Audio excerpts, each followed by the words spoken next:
Welcome everybody to this session this morning on branding.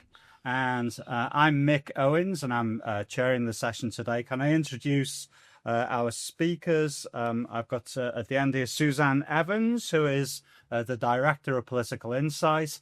Martin Lote in the middle is a communications expert, a business mentor and a social campaigner. And on my immediate right here is Kevin McCulloch. Kevin is the founder of Plan and an innovation strategist and writer. So look at their biographies on the website. So on our subject today, so 20 years ago, the Battle of Ideas ran its first event like this. And in that same year, Dove, Unilever, for the owner of Dove Soap, launched its marketing campaign, linking their product to body positivity. I don't know about you, but, you know, those of us who are old enough really remember that campaign. It certainly had a big impact on me. You know, in fact, you know, such an impact that I'm still checking the prices of Manjaro and Wegovy, right? Body positivity. So there we are. So, you know, but didn't they do what any, you know, good campaign, any good brand campaign should do? You know, they kind of place their product in our imagination. But it sort of begs the question in a way about what we think about campaigns like that. You know, do we marvel at the, you know, at how magical the marketing companies are at capturing our imagination, being of the moment? Or, you know, do we shout at the television when we hate the messages that they're putting our way, you know, or something else, you know? And so to try and help us untangle that, we've got our speakers here today. And mostly what I want to do is to get you all to say what you think. It's really quick. We've got 45 minutes. So I will stop. I'm going to ask Martin to start off and to introduce the topic for us. Thanks very much, Mick. Good morning, everybody. I suppose purpose-led marketing could be defined as when a brand aligns its output and communication with a social justice or environmental cause. And Mick gave a couple of examples. But of course, doing that is not without controversy and can lead you into what might be called a culture war, which we've seen several times before. There is a case possibly that we are now past peak purpose, as it's said in the remarks online to this session. And it does seem so. But before we breathe a collective sigh of relief in this room, at least, I'm not a critic of purpose-led marketing per se, only the ill-thought-out type that doesn't accord to good marketing principles. My point is purpose-led marketing has a place if it is strategic marketing-led purpose and not just jumping on a social or cultural bandwagon short-term for the sake of it. And those good principles, for those of us who've spent some time in marketing, could include things like being authentic, engendering customer loyalty, consistency, differentiating yourself from your competition, which is crucial. It means you have to do something different. Know your audience and what they want. And another factor of what marketers call saliency, in other words, being top of mind at the point that the customer is going to make a purchase. It's very difficult to do. And if you divide opinion among your audience, you need to know why and be prepared to stick to your guns. So what do I see as good purpose marketing? Well, a classic example that often gets mentioned is Patagonia clothing. The brand is well known for its commitment to environmental sustainable causes and protecting underdeveloped land. And in 2022, the founder, Yvon Chouinard, actually moved the company into a trust so that future profits would be used solely for those purposes. It was a multi-billion-pound company. In so doing, he and his family kissed goodbye to $1 million plus fortune, which he could have got if he'd sold the brand conventionally. It's very hard to argue with the credibility of an eco-warrior when they do something like that. Lush Cosmetics is a consistent campaigner on what people, certainly in this building, would call woke issues. But whatever you think of their moves, such as the recent nationwide closure of their stores to back the Stop Starving Gaza campaign, as I mentioned earlier on, it differentiated them from the pack. You don't see many other store chains doing that. It also cost them £300,000 that day in lost revenue. And again, if a principle's only a principle, if it costs you money, then it adhered to that rule. And Lush demonstrates another quality of what you might call a good reason to do purpose, was it appealed to their staff as they have them today. Increasingly, a young workforce want to find themselves aligned with a brand or a company that meets their values. But of course, you have to remember, as I said a minute ago, that for every Gen Z that you excite, recruit or retain, there's somebody outside with a different set of values who's ready to vote with their wallet and leave your brand behind. It's up to the bosses to decide that. But Lush and Patagonia share one quality. They were both, certainly before the Patagonia move, owned and run by their founders. So they could do what they want in the image and the values that they held, which of course, as I said before, and that adheres to authenticity and consistency, which are two crucial facets of good brand marketing. But brands that are part of big multinationals don't always have that luxury. And Ben and Jerry's Ice Cream is a good case in point. They started off as an independent, founded by Ben Cohen and Jerry Greenfield, but became taken over by Unilever in 2002 for $326 million. Now, when they were owner-managed, they could do what they want, but things got a bit more difficult when they became part of the Unilever fold. And the founders had long been critics of the Israeli occupation of the West Bank. And when in May their board described what was going on in Gaza as a genocide, some of Unilever's corporate investors took issue with this, including some Israeli-backed funds. And last month, Jerry had to quit, claiming that the brand's independence was being silenced by being part of Unilever. Whether it will just be known as Ben's Ice Cream from now on, I don't know. Dove, as the chair mentioned, another Unilever brand, had a bit of time of it with their long-running campaign for real beauty, which has been said challenged norms of female beauty and body shape. And it made headlines and introduced them to many new audiences. And it did meet that holy grail of marketing, of differentiating them from the competition. But sometimes a marketing department or individual goes off on one and uses the marketing budget for their own aims or pressing their own causes, burnishing their progressive credentials. And this indeed can be toxic. And just as the professional lanyard class in advertising and marketing love to discuss the herd instinct and how to make all their customers do what they want at the same time, it seems to me, having been one of them for about 35 years, they're very keen to follow the liberal progressive orthodoxy, often keener to win the praise of their peers and woo industry judging and industry panels than be true to what their brand or audience really need. And no better example of this, I think, is the example of Bud Light in 2023, owned by Anheuser-Busch, and their ill-fated partnership with the trans influencer Dylan Mulvaney. Now, this move was instigated by their then marketing chief, Alyssa Hernerschneid, and it angered a huge portion of their middle American base, who boycotted the brand in their millions. Sales and share price tanked up to 20% at one point, and the board turned on the marketing boss, and she was soon after sacked. Experts say their sales have never recovered. But I don't hold it against the brand per se for trying to change its positioning or do something different. They are allowed to move forward. To some extent, that's the name of the game. Jaguar is a very good example of a brand that pushed this to the absolute limit with its recent brand film that some of you may have seen or read about. It ditched the old Jaguar logo and the classic gilet and stringback glove golf club member image of Jaguar, replaced it with a bunch of diverse models in multicoloured costumes flouncing around in a very moody film. This annoyed the traditional Jaguar base, as you may expect. People like Nigel Farage even called for the company to go bust. Where that squares with his plans to revive the economy in government, I don't know. But the UK MD stuck to his guns and made a very nuanced marketing point that I'd like to end on.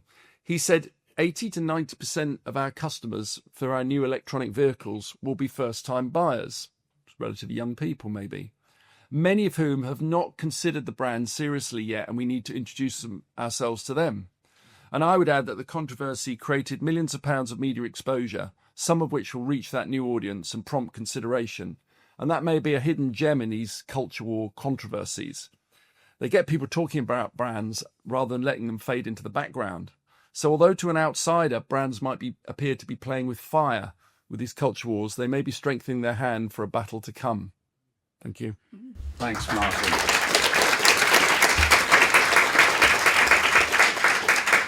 Suzanne, your thoughts, please. Thank you. It's really interesting, actually, listening to you there, Michael, because I think, you're a marketeer, whereas I work more in public relations. And I think there is a very different sort of shift there. And it might seem odd for somebody like me who has come from a political background as well, now has worked in public relations before. I've always advised my clients that unless their raison d'etre is to actively change public opinion, then you should stay out of politics and don't get involved in anything too controversial. So I think I take a much more risk-averse position, really. But the caveats I've mentioned notwithstanding, if you really want to change the public opinion, then obviously that's what you try and do. I really think I stand by that.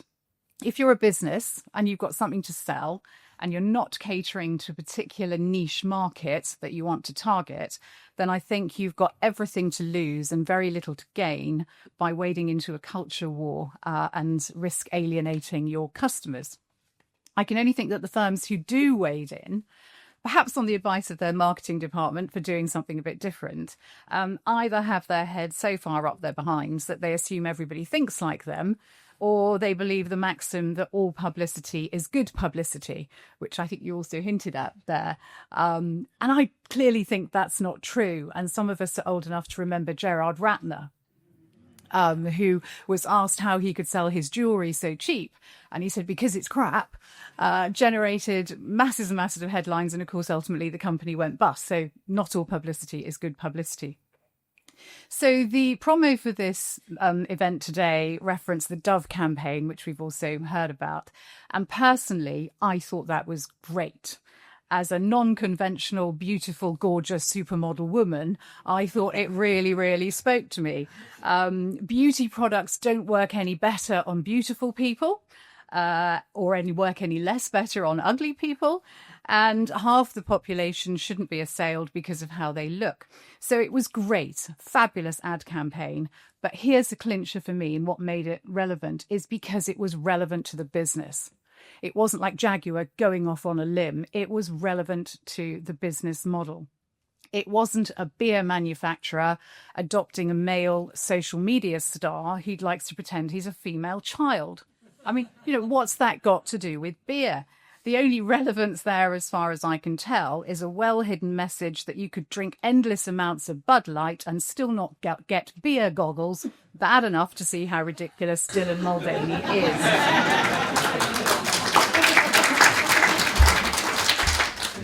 So the thing is, the kind of bad publicity that Budweiser attracted is brand destroying. It really can be a case of go woke, go broke. So as in February last year, when the Bud Light row was in the headlines, shareholders and customers did quit the firm in droves. They failed to get the price of my usual couple of dozen cans in the summer, although that's nothing as to, for instance, the Altria Group ditching £1.7 billion worth of shares in the parent company. It got so bad that even the tobacco companies bailed out Bud Light. Bud Light presumably thought it was being inclusive and welcoming when it invited Dylan Mulvaney to front their campaign, but in fact they were being the opposite. They were being exclusive, partisan, and I'd argue bigoted. They were basically saying to me, Suzanne, it's fine that a grown man pretends to be a young girl, and if you don't think that's a good thing, and you're not fit to drink our beer, so you can piss off. And I did, along with millions of others. And I have to say, I love that phrase, vote with your wallet. And I do, I'm afraid, including Lush. Although I boycotted Lush before the most recent campaign. I think I boycotted them several years ago when they had a sort of anti-police campaign.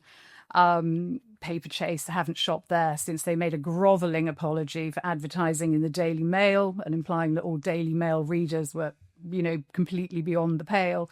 Ben and Jerry's, although truthfully that's more because I don't like their ice cream. I think it's terrible. But there you go. So I'm not saying that companies shouldn't have ethics. Of course companies should have ethics. But ethics don't demand that you wade into every political debate. What having ethics means for me is respecting your customers by not making assumptions about their beliefs, their politics, their religion, or anything else. It's about focusing on your business, on concentrating on doing it well and making positive connections rather than bragging about what ideological cause you support and engaging in culture wars, which ultimately I think are only ever divisive. So ethics are thinking not about how to exploit the latest fad, but about your duty to your customers, your shareholders, and certainly not least your employees who really, really don't want you to go bust or have to lay people off. And they also don't need the kind of aggro that you might get from a divisive campaign. So I'll end by quoting Warren Buffett, who I think summed it up. He said, "It takes 20 years to build a reputation and 5 minutes to ruin it. So best think about that first."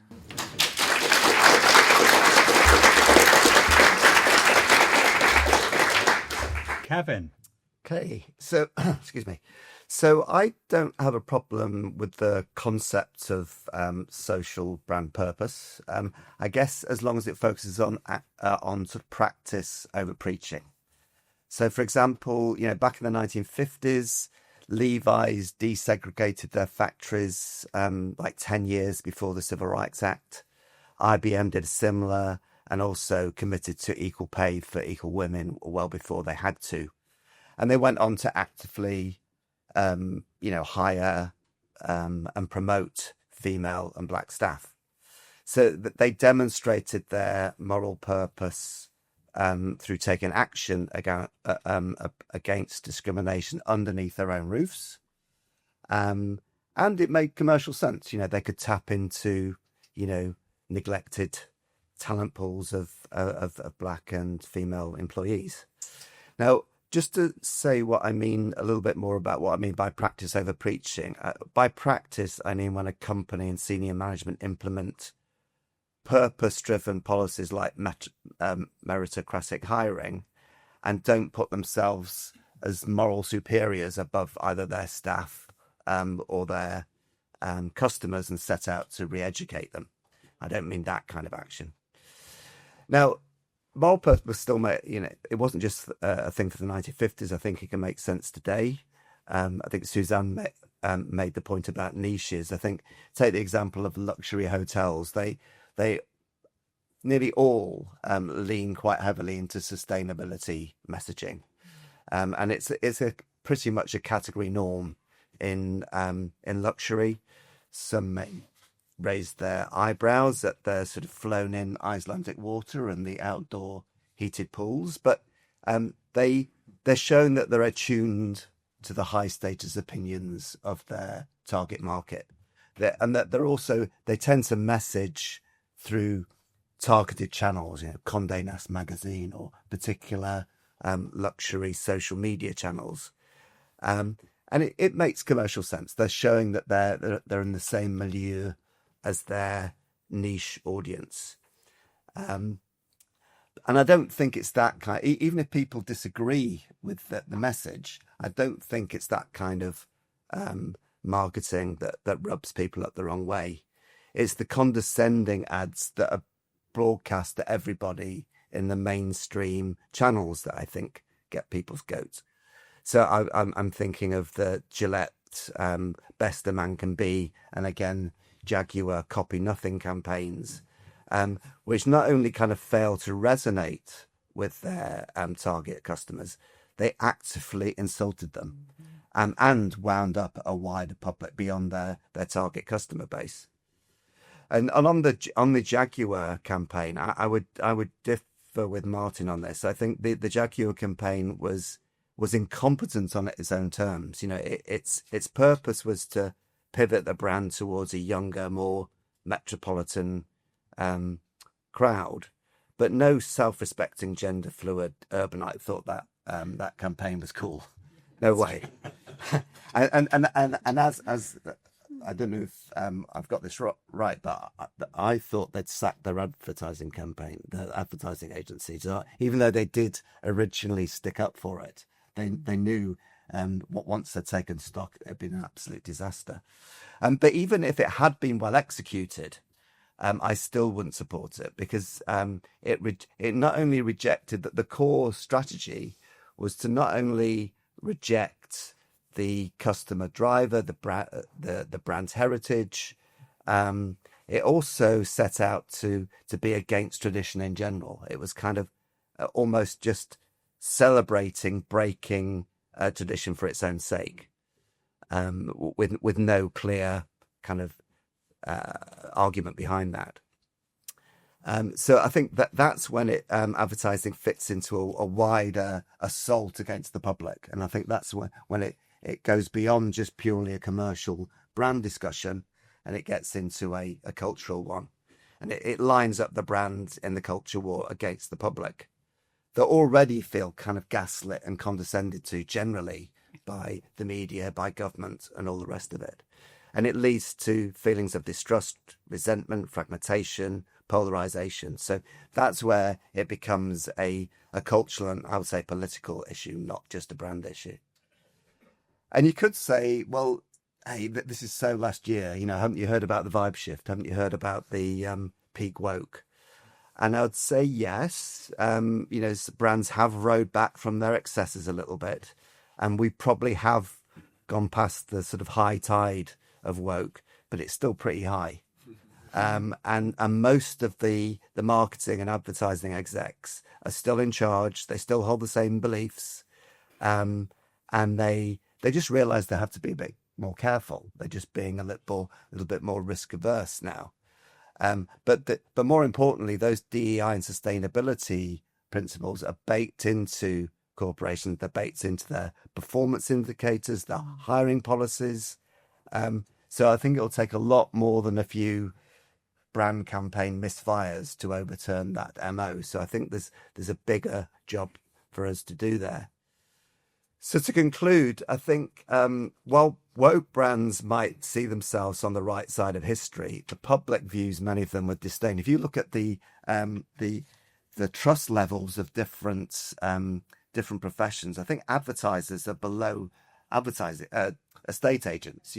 The public do not see them in any moral authority whatsoever. So the public doesn't want moral guidance from marketeers. It needs evidence of integrity, sure. Integrity in action, even better. But a brand's purpose is to inspire and serve customers. It's not to re-educate them. So, stop preaching, start practicing. Thank you.